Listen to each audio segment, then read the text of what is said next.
Hi friends, welcome to Engineering Clinic.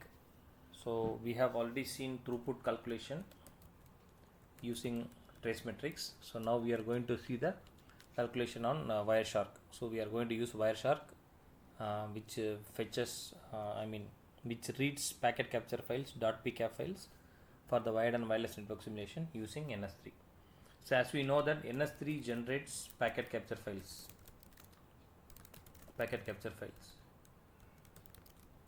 Okay, so before coming to this, you please see this video, see the previous video on how the third.cc file is being used. So I am again taking the example of third.cc file for pcap.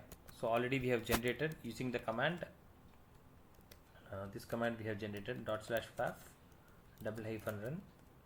So scratch slash third space --ncsma equal to 10 space --n Wi-Fi equal to 10 tracing equal to true.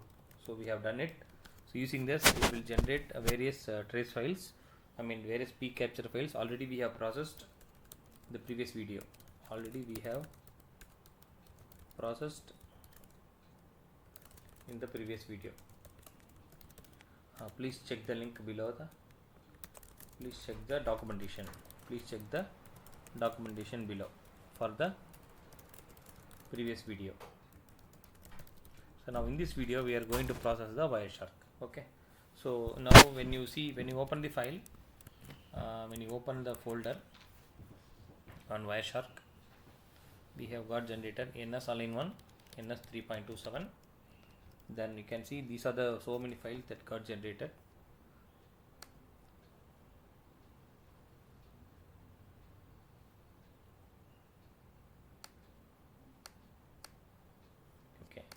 See, these are the different packet capture files that have been generated. So for each and every channel, a PCAP is generated. So you have to process individually each and every PCAP files. Okay. So for example, I'll just process two files with have a good throughput. So this file I'll just process. Then I'll process one more file on CSMA. Okay. So how do I do is I'll open a terminal. So you can directly open it also. You can using a terminal also. Let me go with the terminal. So terminal is very easy to handle.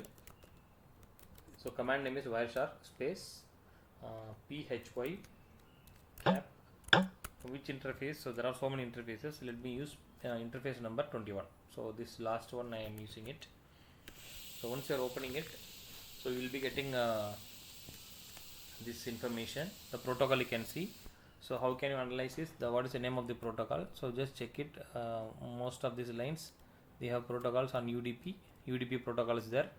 ARP is address resolution protocol, and IP version 4 is there for processing in IP version 4. Then anything else? UDP IP version 4. Yes. Okay. Now the very first one thing is the statistics. Based on the statistics, we can check the IO graph. So input output graph. How it happens? See that in the x-axis we are having time, that is 0, 1, 2, 3, 4 up to 19. So we have this time axis from 0 to 19, and we have the y-axis packets per 1 second. So that is the y-axis. So initially at time number 0, so the number of packets are high because the network will give a hello packets, and after that only it's slightly becoming constant. So that's how the way it comes. And here the interval here is 1 second. So now when you check 100 milliseconds, you can get the graphing like this. And when you see 10 milliseconds, you can still more get the miniature one. And even 1 millisecond, you can still more get the miniature one. So in this IO graph, so in 1 milliseconds, you can customize it. So this way for each and every packet you can able to do. And apart from that, you can have not only the statistics, so you can have IP version 4 statistics also in the statistics. Here all addresses, you can check what happens during each and every statistic. So what is the rate at which it happens? 0.0053 milliseconds, and how much burst, and what is the burst rate, and what is the burst, when is the burst to start. So these data also you can able to find out. Along with that, you can find the packet length. So what happens to the packet length? So that means that in this particular file, how many packets with the size 0 to 19 bytes. So how many packets here? Between 40 to 79, how many packets? Between this to this, how many packets? And what was their average? What is the minimum value? What is the maximum value? So like this we can able to find out the rate at which the packet have been sent, how much percentage of packets have been sent. All this data we can able to find in the packet length. Also we can analyze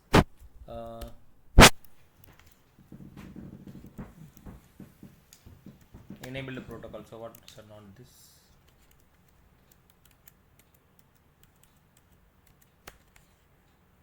So you can understand about the protocol and what happens to the expert information.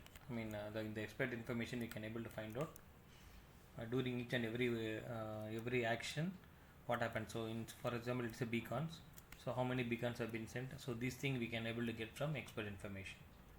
Also we can see the flow somewhere we can see here, yeah, flow graph. So we can see flow graph here. So in the flow graph how the action happens from the beginning. So at 0 seconds what happens in the beacon frame. So what happens from this section to broadcast. Then at 0.00043 what happens. So accordingly during each and every time, so you can able to get the flow graph also. So you can able to analyze where what went wrong and where it went wrong. So these things you can analyze for the entire time duration. So these kind of packets can be analyzed very easily using Wireshark. So not only that, there are so many other facilities as well we can able to analyze. So this is for the example of phy.cap. Now the same thing I will just do with one more called the CSMA. So CSMA cap. In the CSMA maybe I can use 1-1. So in this you can see what are the different protocols here. There we have 802.11. Here we have ARP, IPv4, UDP. So mainly these are the protocols. Okay. So now we will see the statistics as we have seen earlier. So in the IO graph mainly, so we can see that from at time 0 it was around 18 packets per second, but after that it is very constant. So because wireless usually won't be constant because of the so many hollow packets, beacons, broadcast, so many things happen.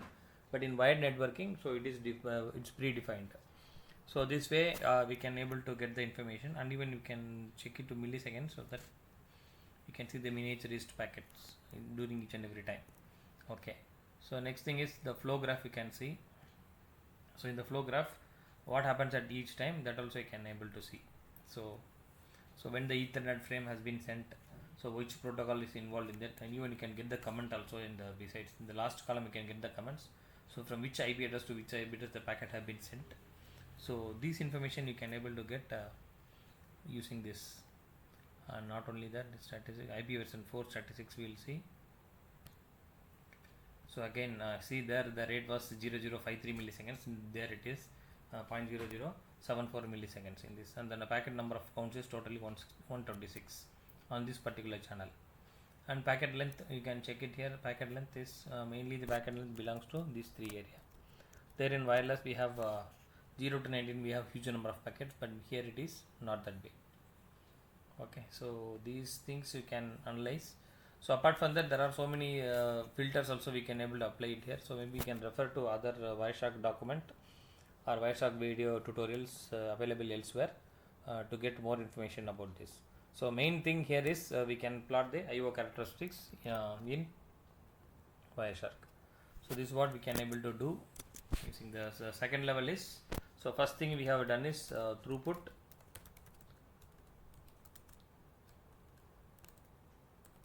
And second we have seen is IO graph or statistics, and then packet length,